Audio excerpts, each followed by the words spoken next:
in my humble opinion, one of our biggest challenges before the country is that we don't aim big enough. Our ambitions are not challenging us to do better. When Prime Minister Modi speaks of Viksit Bharat 2047, in a way he's challenging all of us to aspire for big targets, to aspire for greatness. The old status quo, the old way of working, the laissez-faire, chalta hai approach, that has to change. We cannot be satisfied when we report to in our AGM that we've had a 6% growth last year or 8% growth last year, even by saying we had a 10% growth, because we all know that that is all nominal growth. When we discount, when we report in our AGMs, we don't look at constant growth levels. Every country always cannot do everything. Michael Porter's old theory, the comparative advantage of nations, will matter. We will have to start looking at our areas of strength where we can beat the competition, where we can try to aspire to become global leaders,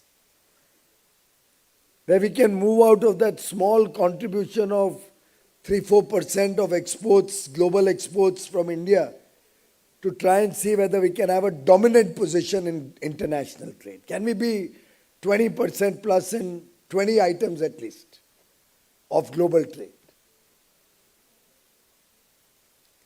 If you are looking at greatness, there will always be champion sectors. And then there may be certain things where it doesn't matter even if we import it, where we are not competitively going to be advantageous. After all, import duties or barriers to import,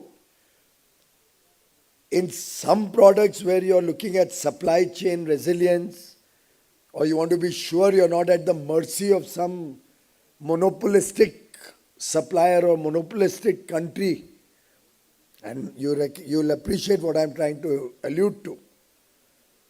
We certainly don't want to be left at the mercy of one geography or even one or two geographies on any item in our supply chains, which can cripple our entire sector. We will need diversified sources. There may be items where we need solid protection, and we need to have that domestic value chain in sufficient quantity to make sure our entire sector does not become vulnerable. But that can be few items. By and large, we will have to integrate with global economies, particularly if you want to become an advanced economy yourself. That's why if you will see, under Prime Minister Modi in the last 6 years, in the last 11 years, and particularly the 6 years that I have been holding the Commerce and Industry Ministry, he has guided us totally to focus on advanced economies to expand our global trade footprint. We will continue to export all over the world. We'll continue to look at every market. But our focus when we do, let's say, for free trade agreements, where has that focus been? The first one he did was Mauritius. I think we don't compete with them on anything. They complement us. And they have an $18,000 per capita income. Second was UAE. Again, a country where other than dates, I don't think we need to be threatened by anything. It's another matter that your industry sometimes demonstrates so much weakness that even giving a minor quota of 1 or 2, 3% of our consumption in India, you all make a big fuss and hue and cry about it. And I feel very disappointed when that happens. It shows you in very poor light. It shows weakness. When I try to understand how will 2 or 3% imports hurt 100% of your domestic market demand or pricing, I'm given very ridiculous responses. And ultimately, when we have to do FTAs, we will need support from all sectors. It cannot be that we want open markets everywhere, But our industry leave out when you open up the Indian market. That can't work. थाली तो दो हाथ से ही बचेगी ना, दो तरफा व्यापार होता है. Then we did Australia, another advanced country. Then we did the four-nation EFTA bloc. Tell me if any of these countries, anything which can hurt us, what will come from there which can hurt our economy? From Liechtenstein, anything? Norway, Iceland, Switzerland? Whatever we can get, we'll probably need it. Machineries, high quality innovation stuff. Can probably attract the pharma industry to come here in a big way. They may have some innovations in your sectors which could be useful to collaborate because they have a commitment to invest $100 billion FDI, not into the stock market, friends. वो तो Norwegian pension fund एक साल में ही डाल देगा $100 billion.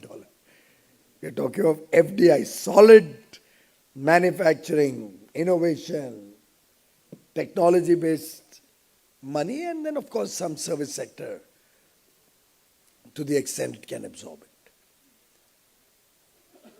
Then UK, whom are we talking to now? UK, of course, probably the deepest FTA and the widest span so far, and comparable $4 trillion economy, and a reasonably open market, unlike Japan or Korea, which we have FTAs, but it's a highly nationalistic spirit there. They really don't open their market to our products. Not by government edict or government law. Industry supports each other, something which I keep pleading in India, but don't get much traction. So if two of you were to be customer and supplier, and even if it was slightly costlier to buy locally than buying from abroad, sadly, we will prefer to import. वो स्वदेशी भावना जगने को अभी भी समय है. And that really is the need of the hour. We need to support each other. We need to recognize that today an imported product may look very attractive, but at a marginal level, the impact is oftentimes very small.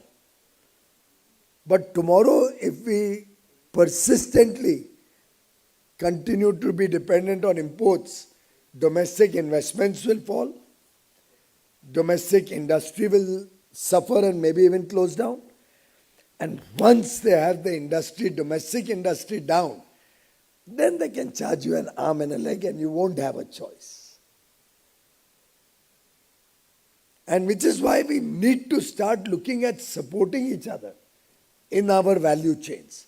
Unless, as I said earlier, the competitive pricing or the comparative advantage just totally does not support the Indian industry. And we have wide enough suppliers in the world so that it will not cause us a supply chain risk in the future. So this is what policymakers today really need to learn lessons from today's global trade situation.